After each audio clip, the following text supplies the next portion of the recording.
What is the Deltarune? This is the question we've been implored to ask about the game since the very first time the prophecy was told to us. The full scope of the prophecy and what everything entails has always been a looming mystery. But now, with chapters 3 and 4 released, I think this element has had a lot more intrigue added to it. Beyond any actual new information offered to us about what the prophecy might fully entail, what is most important isn't the actual prophecy itself, but rather how we should perceive it.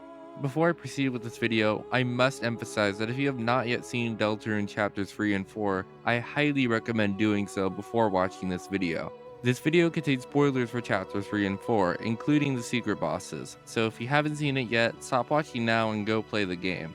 But if you're like me and like watching video essays on stuff you haven't seen, I'll give some context for what I'm about to discuss. What I want to discuss about Deltarune this time is Chapter 4, and more specifically, the secret boss of Chapter 4. Chapter 4's secret boss is against Gerson, who is a Darkter reanimated into life via the Dark World. This secret boss is pretty unique compared to the others since Gerson is an ally to the party, so the secret boss is framed as a test for Susie that she has to clear to obtain a magic axe. During this battle, Gerson will begin to describe the Lord of the Hammer series, which itself was based upon the Deltarune prophecy.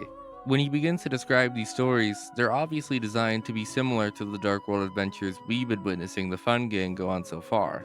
Chapter 1 of The Lord of the Hammer, for example, is the March of the Dark King, where the heroes defeat the king and stop the dragon, which we did have to defeat a king in Chapter 1.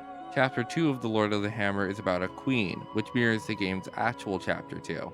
And the rest of The Lord of the Hammer follows this pattern of paralleling the story of the Deltarune we've seen so far. The Lord of the Hammer apparently only went to its 6th chapter, and it was left to the youth to complete, although the youth never did finish the series. Gerson believes though that Susie has the hope to overwrite the dark, as he says, and he thinks Susie has a story lit inside her.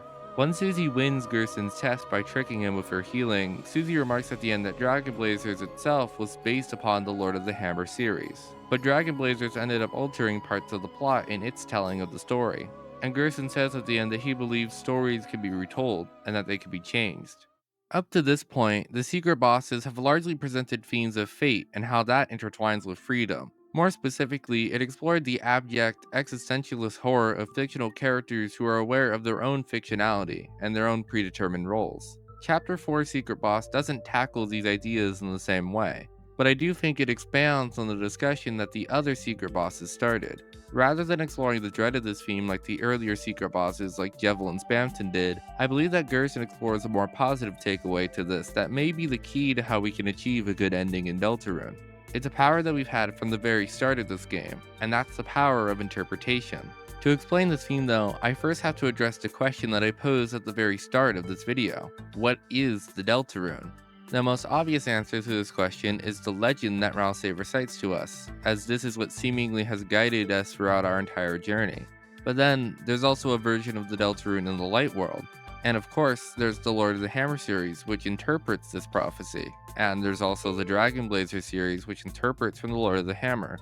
Personally, given what Gerson's fight reveals about this, the true answer to this is that all of these are the Deltarune, because there's never been a singular version of the Deltarune.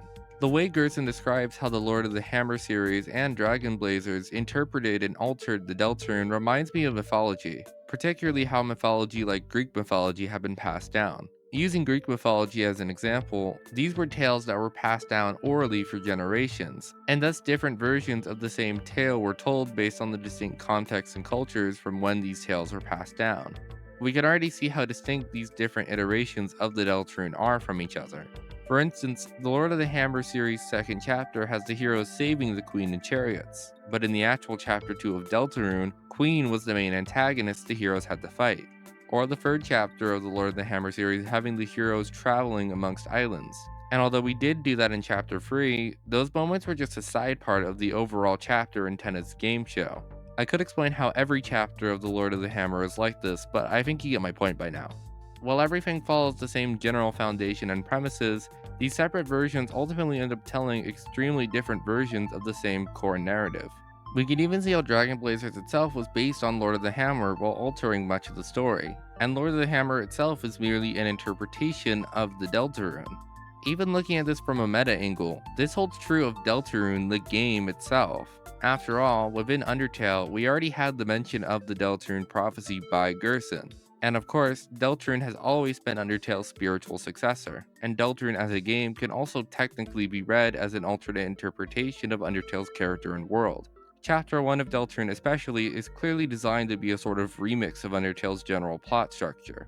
Also, before I get a comment about this, yes, I know Deltarune was technically conceived of before Undertale, but Deltarune has also obviously been themed around what Undertale established. This all also doubly applies to the general fandom surrounding Undertale and Deltarune, considering all of the AUs and alternate takes that have been produced for both of these games.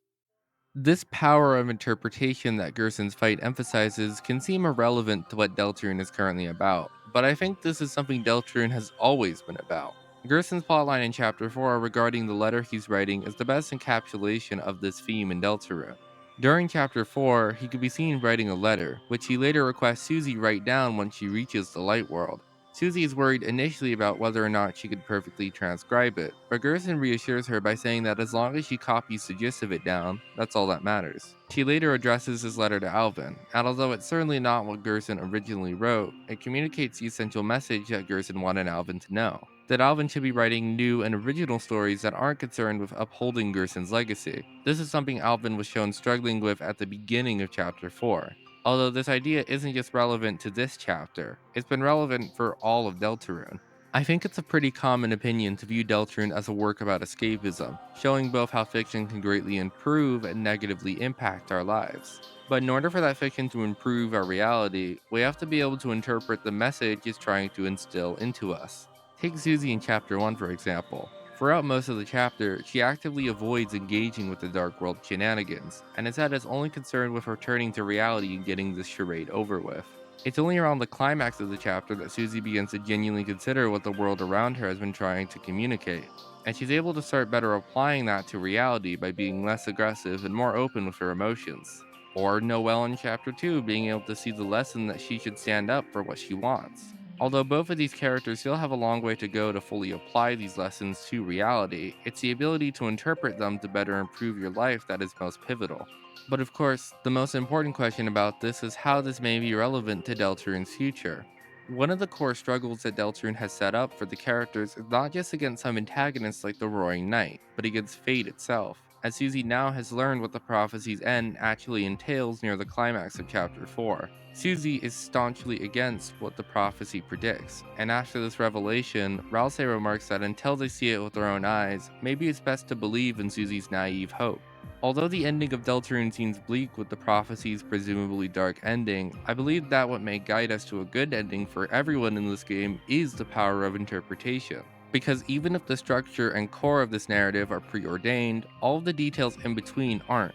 The way that the characters proceed onward, and every little action they take outside the prophecy's scope is up to them. And most interestingly, although the Lord of the Hammer series somewhat matches with everything so far, the series never made it past its 6th chapter, but our Deltarune has 7 chapters. So what happens at the end is not exactly set in stone. Gerson even believes that Susie could be the one to overwrite the predetermined narrative in his secret boss battle, because she has the hope to rewrite a fated outcome. And of course, we ultimately always can just do what Dragon Blazers did with the Lord of the Hammer series. If we don't like the prophesized ending of Deltarune, we can always form an alternate interpretation that rewrites the bad ending into a more hopeful ending, because we always have the power to reinterpret something to fit what we want it to be. So, hi, it's been a while since I've done one of these videos. I'll be honest, before chapters 3 and 4 were released, I was not expecting to be this excited about Deltarune and where it may be going in the future. My interest in the game as a whole was really waning from just how exhaustively the community analyzed this game. But these new chapters really restored my interest in Deltarune, and I'm hoping to return to making videos, especially with just how much there is to talk about with these new chapters. But with all that said, if you enjoyed this video, then please consider liking and subscribing to the channel, because it all really does help boost my small channel in the YouTube algorithm. And if you have your own thoughts on Gerson's secret boss, or just Deltarune in general, then feel free to share them in the comments below. But other than that, take care.